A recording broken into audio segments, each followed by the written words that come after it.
بسم اللہ الرحمن الرحیم۔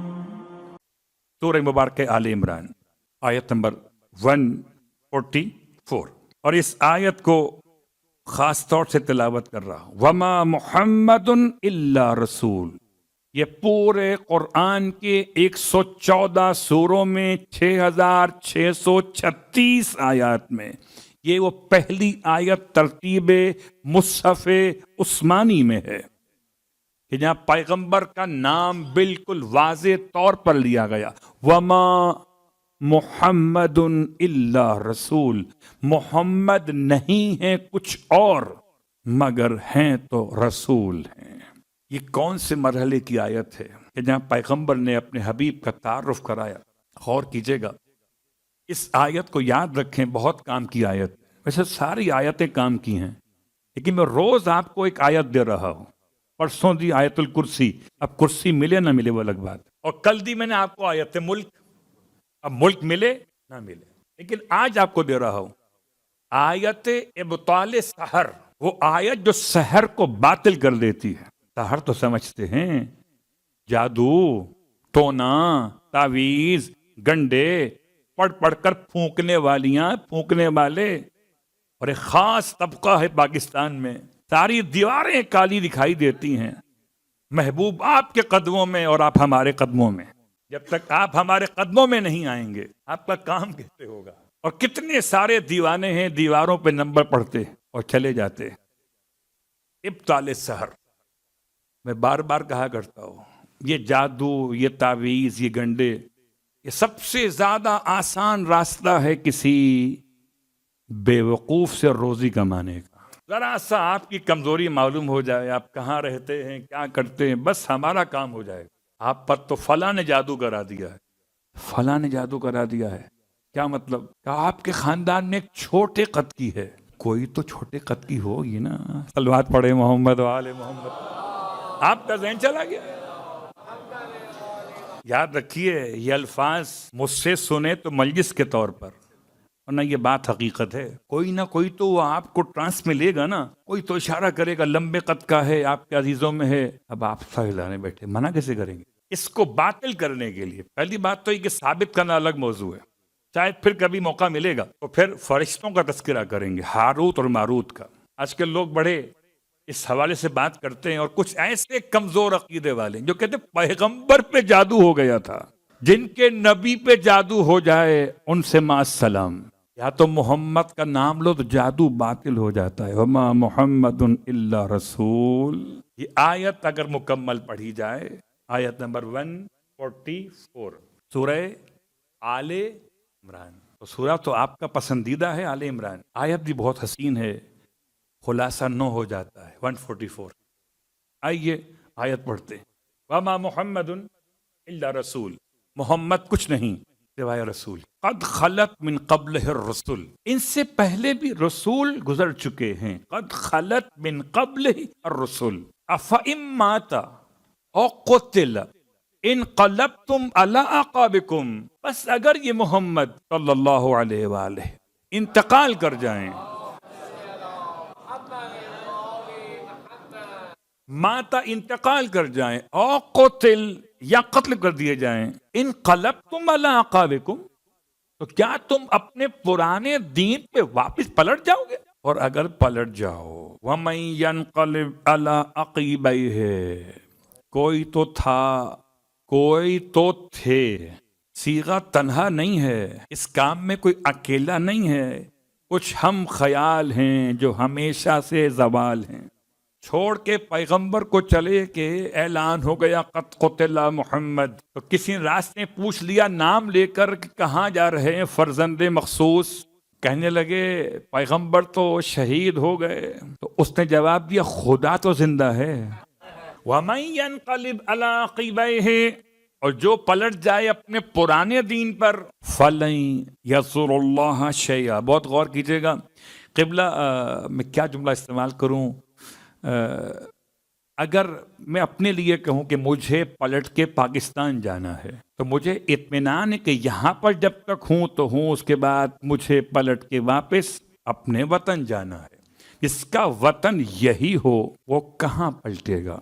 پلٹتا وہ ہے جس کے دو وطن ہوں، پلٹتا وہ ہے جس کے دو وطن ہوں. جسم کے پلٹنے کی بات کر رہا ہوں، اور پلٹتا وہ جس کے دو عقیدے ہوں. کہیں سے ادھر آیا تھا تو یہاں نہ رہا تو وہیں واپس جائے گا.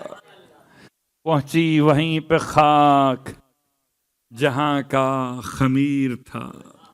اگر شیطان فرشتوں کے ساتھ بیٹھ گیا تو اسے فرشتہ کیسے کہیں؟ بچے پوچھ رہے ہیں نام کیا ہے. یہ آل محمد کے در کی تعلیمات ہیں کہ شیطان کا نام پوچھا جا رہا ہے تو شیطان کو علیہ السلام تو نہیں کہا جائے گا. اب کہو 6000 سال تک نماز پڑھی، اب کہیں گے رضی اللہ، کہیں گے علیہ السلام. پچھلی ساری نمازیں کینسل کیوں؟ کہ جو خدا کے خلیفے کے سامنے سر نہ جھکائے، نہ اس کے سجدے کام کے، نہ نمازیں کام کی، نہ روزے کام کے، فرشتوں میں بیٹھ کر بھی لعنت اللہ ہو گیا. جو پلٹتا کون ہے؟ اس کا پیچھے پلٹنے کا کوئی حوالہ موجود ہو، اس کا کوئی پیچھے مذہب نہ ہو. اللہ اکبر. اسی لیے قرآن مجید نے، فرقان حمید نے عجیب جملہ ارشاد فرمایا، وَمَن يَنْقَلِبْ عَلَىٰ عَقِبَيْهِ، جو اپنے پرانے دین پہ پلٹ جائے. کیا سمجھتا ہے وہ؟ کیا وہ اس دین کو، خدا کے پیغام کو نقصان پہنچائے گا؟ فَلَن يَضُرَّ اللَّهَ شَيْئًا، ہرگز وہ نقصان نہیں پہنچاتا خدا کو کسی بھی شے کے اندر. نہ سجدہ گزار کم کرتا ہے، نہ اطاعت گزار کم کرتا ہے.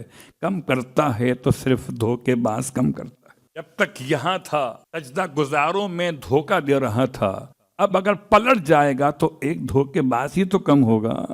کیا نقصان پہنچائے گا اللہ کو؟ آیت مکمل کرتے ہوئے وَسَيَجْزِي اللَّهُ الشَّاكِرِينَ، اور ان قریب اللہ شکر گزاروں کو جزا دے گا. جو رکے وہ شاکر بنے، جو نکل گئے وہ کافر بنے. اب تو پہچان لیا. اس آیت کو بتوجہ حضور قلب کے ساتھ، اس کے معنی کو، اس کے معنی مفاہیم کو ذہن میں رکھتے ہوئے اگر کوئی انسان تلاوت کرے تو سحر کا توڑ یہ ہے، جادو کے زور کا توڑ یہ ہے. اور اگر کوئی جماعت آپ کے خلاف یہ کر رہی ہو اور آپ کو اطلاع مل جائے تو آپ یہ تلاوت کریں. تلاوت یہاں ہوگی، قیامت وہاں ہوگی. کیا کمال ہے. پورے قرآن کی آیتوں میں ایک خاص آیت ہے تو جادو کے توڑ کے لیے میں بہت تلاش کرتا رہا کتنی بار پڑھوں. لوگ تو پوچھتے ہیں نا کتنی بار پڑھوں اور کس وقت پڑھوں اور کتنے دن تک پڑھوں. جب تک یہ والا مطمئن نہ ہو جائے پڑھتے رہیے. کون سی لمبی آیت، کتنی بار، جتنی بار چاہیں پڑھیں. کسی عالم نے اپنی کسی کتاب میں میری معلومات کے اعتبار سے اس کی تعداد بیان نہیں. اچھا ہی ہوا نا، اگر تعداد بیان کرتے تو ہم گنتی میں لگ جاتے. کہاں ترجمہ، کہاں مفہوم، ہم گننے بیٹھ جاتے. ایک دفعہ ہو گئی، 2 دفعہ ہو گئی، 3 دفعہ ہو گئی. نہیں، پڑھو، ایک دفعہ ہی پڑھو. ایسے پڑھو کہ جادو خود بخود آپ کی آیت سن کر ختم ہو جائے. اللہ اکبر. اگر ایک آیت سے جادو کا توڑ ہو سکتا جس میں پورا قرآن نازل ہوا ہو، اس پر جادو کا اثر کیسے ہوگا؟ یہ سیرت نبی کے حوالے سے ایک آیت بھی تھی آپ کی خدمت میں، وظیفہ بھی تھا جو آپ تلاش کرتے ہیں. اس کو آپ نام دے سکتے ہیں آیت ابطال سحر، وہ آیت جو سحر کو باطل کر دیتی ہے. اور اس کے ساتھ ساتھ مولا کائنات علی ابن ابی طالب علیہ السلام کی شخصیت اور آپ کی وصیت کے الفاظ روزانہ آپ کی خدمت میں کچھ پیش کیے جا رہے. امام ارشاد فرماتے ہیں، یا بنی الحسن والحسین قولا للحق وعملا للاجر. اے میرے پیارے بیٹو حسن اور حسین. 5 وصیت ناموں میں آپ نے مخاطب کیا اور افراد کو بھی. وجمیع ولدی، مولا کے بعض روایات کے لحاظ سے 18 بیٹے، جمیع ولد. اور یہ وصیت مولائے کائنات کی 80 وصیتوں میں سے، یہ خاص مولائے کائنات کی شہادت سے پہلے اور ضربت کے بعد کی وصیت ہے. تو آپ نے اپنے سارے بیٹوں کو، تو سارے بیٹے آپ کے موجود ہیں، جمیع ولدی، پھر آپ نے مخاطب کے تمام اپنے اہل بیت کو وَأَهْلَ بَيْتِي، میرے سارے گھر والے، اولاد بھی، سارے گھر والے بھی، گھر والوں میں خواتین بھی ہیں، بچیاں بھی ہیں، اور آپ کے گھر میں کام کرنے والی کنیزیں بھی، سب کے سب، اور جہاں تک میری وصیت پہنچے ان تک میرا پیغام۔ کیا پیغام ہے؟ تقوی پروردگار، اور تقوی پروردگار کے ساتھ ساتھ بعض وصیت ناموں میں امام کا جملہ یہ ملا، وَلَا تَمُوتُنَّ إِلَّا وَأَنْتُمْ مُسْلِمُونَ، یاد رکھو تمہاری موت واقع نہ ہو مگر تم اسلام کی حالت پر باقی رہے ہو۔ یہ قرآن میں دو مقامات پر آیا ہے، ایک سورہ مبارکہ البقرہ میں اور ایک سورہ مبارکہ آل عمران میں۔ وَلَا تَمُوتُنَّ، تمہاری موت واقع نہ ہو۔ آج کل موت کے بہت سارے مسائل، اپنے مقام پر موت کیسی ہونی چاہیے کہ بستر پر آئے بڑے سکون سے آئے، تکلیف نہ ہو، انجیکشن نہ لگے، چلتے پھرتے بس سو جائیں اور نہ اٹھیں پھر۔ آج کل شاید آپ میں سے، ہم میں سے کچھ لوگ اسے دعا مانگ رہے ہوں گے، ٹھیک ہے، اس دعا میں بھی ایک جان ہے، موت مفاجات، اچانک آنے والی موت نہ ہو۔ اچانک آنے والی موت مجھے اور آپ کو توبہ کا موقع نہیں دیتی۔ اچانک آنے والی موت مجھے اور آپ کو شاید کلمہ تلاوت کرنے کی مہلت بھی نہیں دیتی۔ تو اگر موت مفاجات ہے تو اس سے تو پناہ مانگنی چاہیے، لیکن اصل جو موت ہے اس کی دعا مانگنا کہ پروردگار موت ایسی ہو کہ زبان پر کلمہ طیبہ ہو، دل میں محبت شجر طیبہ ہو، تب جا کر کہیں انجام طیبہ ہو۔ اگر دعا مانگنا ہی ہے موت کے بارے میں تو اس طرح مانگیے کہ اللہم اجعل مماتی ممات محمد و آل محمد۔